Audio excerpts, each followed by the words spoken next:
მოგვიყვინებ.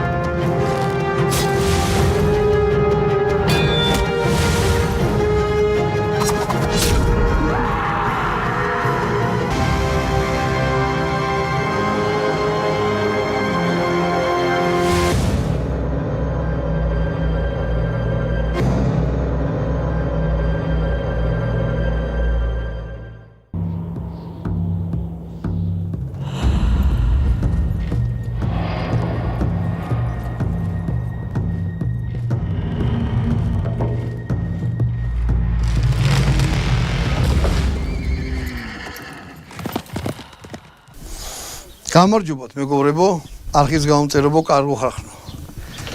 ძველი საჭურველის განხილვა გავაგრძელოთ, იმიტომ რომ იარაღიც ესასოლი ასე დიდი ხნით არის მოგონებული. ნუ რაღაც ჩინელებმა როდესღაც მოიგონე ძალიან დიდი, მოკლედ არ იყენებდნენ რა. ჩვენი წინაპარი ხმლითომობდა და შვილი და ასე შემდეგ მექანიკური კუნთის ზალა იყო მაშინ და მთელი ამბავი.